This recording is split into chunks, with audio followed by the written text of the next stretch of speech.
Ito yung sunod. Hay, naku talaga. Dito tayo kay UC Claire Castro. Ito na nga mga kababayan. Ano yan kay UC Claire Castro? Kasi mga kababayan bumuelta si UC Claire Castro ngayon. Bakit? Mga kababayan, tinawag kasing impacta. Tinawag kasing impacta ni Amy Marcos si UC Claire Castro. Kaya mga kababayan, ang ginawa ni UC Claire Castro ay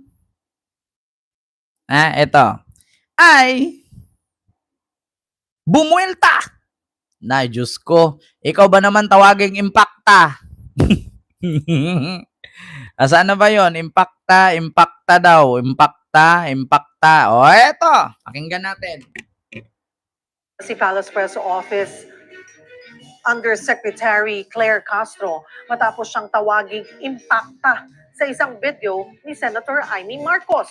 Mabalita si Mobile Journal, Julie Baiza. Julie, ano ang ibig sabihin ni Jose Castro sa pagsasabing ang nasa maximum level si Senator Amy?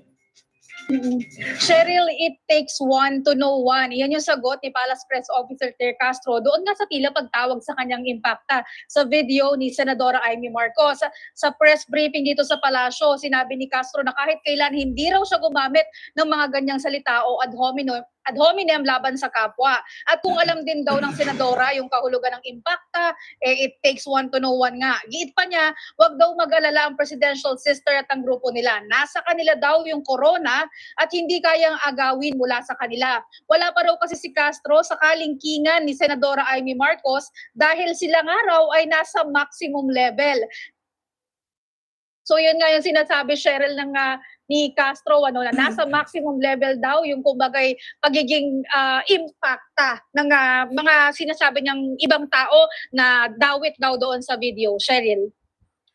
May sagot din ba ang palasyo sa sinabi ni Vice President Sara Duterte na waste of time lang ang SONA?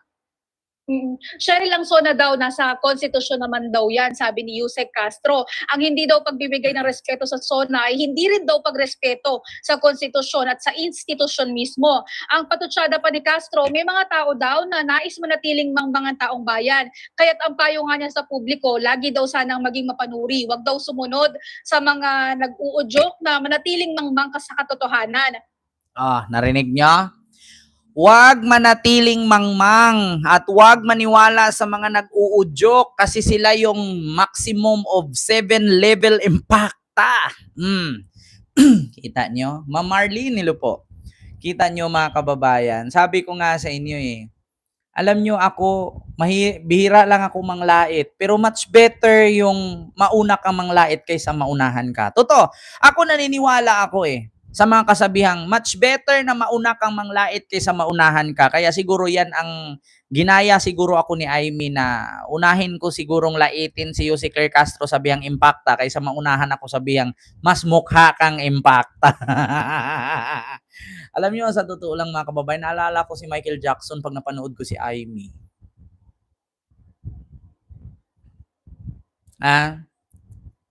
Mga kababayan, ano nga, ito sino mga Bisaya dyan? Paki-comment. Paki-comment mga kababayan, sino mga Bisaya dyan? Anong tawag sa buwan kapag lumabas ang mga impacta? Mga impacto at maligno. Anong tawag sa buwan? Anong hugis ng buwan kapag tiglabas ng mga impacto? Mga kababayan, anong hugis ng buwan kapag lumalabas ang mga impacto? Meron, di ba? Mga kababayan, hindi. Ang full moon kasi, lalabas yan para Meron talaga yung patay ang buwan, yung taglabas ng mga aswang. Hindi, ito gusto ko lang anuhin mga kababayan, gusto kong i-clarify, i-educate ko yung mga Pilipino. Hindi po full moon lumalabas ang mga multo, impacto o maligno. Hindi po. Hindi po full moon. Yung full moon po, yan po yung bagong, bagong silang, magpa-party po yan sila. No? Kasiyahan po nila yan. Unang-una, yung mga aswang, sa full moon, yan po yung kumbaga change of ano nila eh. Na hindi po full moon, alam ko himata yun. Himata yun, mga kababayan, lalabas ang impakto. So anong hugis ng buwan kapag himata yun? Hindi po full moon na. Oh, hindi full moon, mga kababayan. Hindi full moon lalabas ang impakto at maligno ha. Tandaan nyo, ang full moon, yan po yung bagong, ano nila, bagong, kumbaga, new buhay sa mga impakto maligno. Recover. Oo, pagre-recover nila yan. Bago, changes ba? Oh, ang pagkakaalam ko, lalabas ang mga impakto, himata yun. So, ano nga ba ang himata yun sa Tagalog? Kasi sa Bisaya, himata yun. Yan yung maliit lang yung buwan, yung maliit na lang yung tira, tapos sobrang liwanag niya. Oh, yun yung time na paglabas ng mga impakto. Eto ha, sige, hanapin natin mga kababayan. Para makita po ninyo, oh, ito ha, wait lang. Himata yun ang buwan in Tagalog. Para makita ninyo ha, himata yun ang buwan, lalabas ang impakto. Himata yun ang buwan. Ito ha, basahin natin mga kababayan. Ito po, basahin ko lang, saglit. Tanggalin natin ang lapel, tapos ilapit ko dito sa aking leeg. So ngayon mga kababayan, ipapakita ko sa inyo yung meaning ng himatayon. Ito po siya, according sa Google, ito, ayan po, nakalagay. Ang himatayon ang buwan ay nangangahulugang papayat o namamatay na yugto ng buwan. Or waning crescent. Waning crescent bang tawag dyan? Bago maging bagong buwan, new moon. Kung saan walang direktang masamang epekto sa kalusugan o agham, maliban sa pagdidilim ng gabi. So yan po mga kababayan, ang waning creasing phase or himatayon. So sa madaling salita mga kababayan, ang himatayon po, diyan po lalabas ang mga mga impakto, mga maligno. Bakit? Kasi pupunta na yung full moon eh. 'Di ba naalala nyo, pagka malapit na ang full moon, yung mga ahas nagpapalit ng balat. 'Di ba? So yun ang ibig sabihin ng himatayon. So, ang totoong impakta, yung mga hugis. Hugis himatayon. Ito sa Bisaya. In Bisaya term, kapag sinabi nating lalabas ang mga impakta, yun yung mga hugis buwan. Half moon. Bago siya mag full moon or new moon. Alam nyo na. Mga kababayan. Hoy, wag kayong magalit sa akin na nagbigay lang ako ng trivia. Binigyan ko lang kayo ng trivia at aral para hindi tayo magmukhang walang kamuwang-muwang pagdating natin sa probinsya. Kasi tayo, kapag halimbawa galing ka sa Maynila, pupunta ka ng probinsya, pag sinabi ng mga matanda, wag kang lumabas kasi himatayon.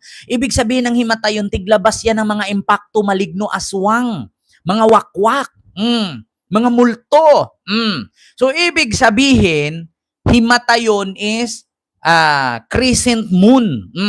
Ibig sabihin, mga kababayan, yan po yung lalabas ang impakta.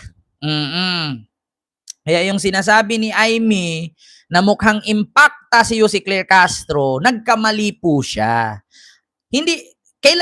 Tanong ko lang, kailan po ba sinabi ni Aimee Marcos na impakta si Yusik? Sana isinut niya na himatayon ang buwan or waning moon. Ibig sabihin ng waning moon, yan yung, ganun ba? Ganun ganun yung hugis. Ganun yung hugis, Parang Max Alvarado ba? Yung nakaganon, yung nakaganon, ganun. Yung, asampalin kita sa puwete. Naano ka ba, papatayin kita eh. Ah, babarilin ka sa ulo eh. Ah, ganon. Sana sinabi ni Amy yan, himatayon. Ito, continue. Puksaan na naman sa pagitan ni Palace Press Officer Yuse Claire Castro at Senador Amy Marcos. May word war ang dalawa kung sino ang umano'y impacta. Ang detalye sa agenda report ni Ivy Reyes. Sino kaya ang umano'y impacta sa Malacanang sa pagkondena ni Senator Amy Marcos sa ICC at pagpanig sa panawagan ng Amerika laban sa korte? Tila pasaring kay Palace Press Officer Claire Castro ang panibagong tirada ng presidential sister. Yung ICC, nasa ICU na. Intensive care unit. Naghihingalo. Tapos meron pang ICC sa Malacanang. Anong ICC sa Malacanang? ICC Impact Complex. Uy, Sagot naman ni Yuse Castro, kung sa tingin daw ng senadora ay impacta ang lumalaban sa fake news, baka mas angkop daw na larawan para sa salitang ito ang nasa video. Kung sila ang nakapag-describe ng ganung salita, alam nila kung ano ang ibig sabihin nito, alam nila ang description ng salitang impacta. Sa totoo lang mga kababayan, meron akong napanood na lumang larawan ng pamilyang Marcos. Nung nakita ko si BBM, nung bata pa, cute! Ang sarap kulutin ng pisngi. Yung nakita ko naman si Manang Irene, cute! Ang sarap kurutin ng pisngi. Nung nakita ko naman yung isa, kapatid ba talaga nila? Ang tatanong lang ha, bakit kasi iba? Okay, eto ha, wala akong sinabing masama. Pero may nakita lang ako. Kasi lagi akong naglalaro perfect one word. So, eto ha.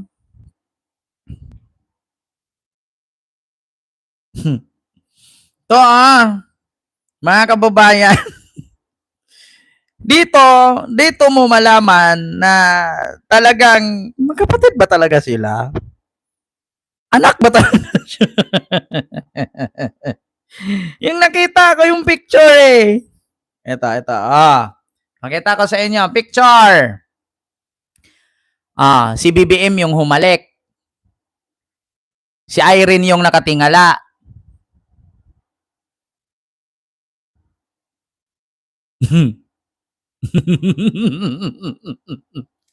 Di ba?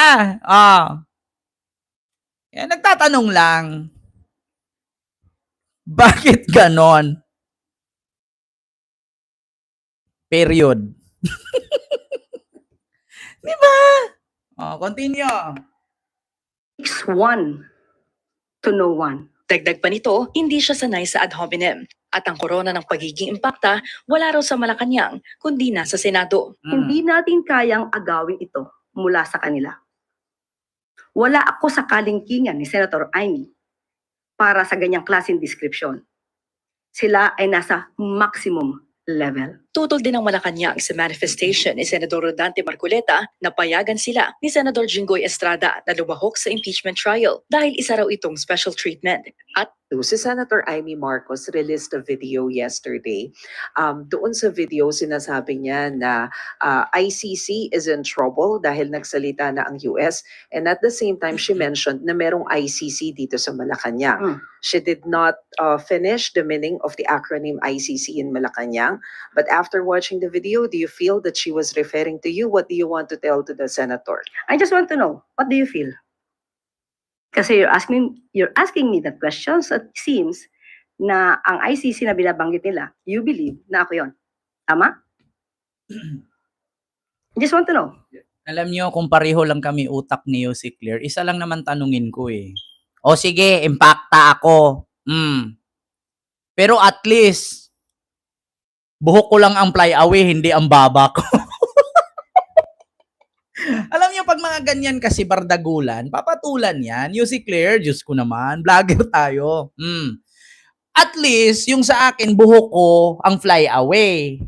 Hindi ang baba. Diba? Wala ka namang sinabing pangalan eh. Kung si Yusek Claire Castro, impacta, at least yung buhok niya fly away. Diba? Naka-bobcat. Bobcat to eh. Yan. Hindi ang baba ang naka-fly away Kasi imagine kaya nga napansin ko sa isa dyan ayaw magpagupit ng fly away kasi kung ano ang hugis ng fly away, sing hugis ng baba niya ang fly away.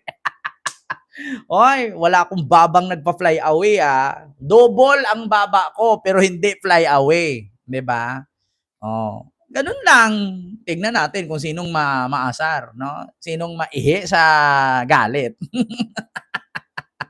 'Di ba? Right? Okay. Ang ganitong salita, can you just say ano yung word na ginamit? I watch it, but I just want to hear it from you. Well, based on the video, they said na I refers to impacta, but Mhm. they did not finish the Yeah. meaning of the whole Meron lang, yan, okay. Yung ganong salita, hindi ko kasi siya sinasabi, hindi ko siya nababanggit. Kaya Maricel ko na pinabanggit. Hindi ako sanay sa mga ganong salita. Hindi ako normal na nagsasalita ng ad hominem sa kapwa ko.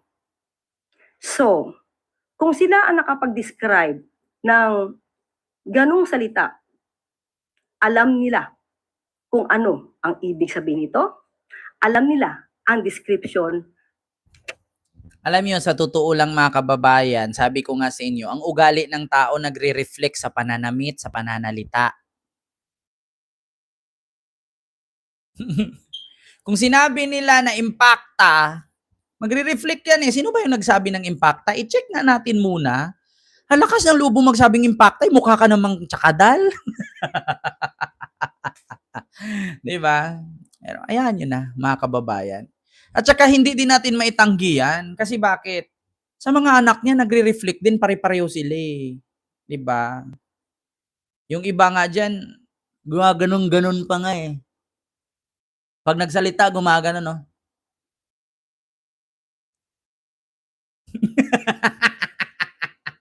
Oy, wala akong binigkas ng pangalan so yun lamang po mga kababayan, no? Yung ating reaksyones sa mga oras na ito. So maraming salamat po sa inyong lahat at mag-ingat po kayo palagi, no, na mga nasa comment section, no? And huwag kalimutan mag-like, no, mag-share at mag-subscribe. So kita-kits po tayo, no? Sa sunod, mga kababayan. Maraming salamat. God bless.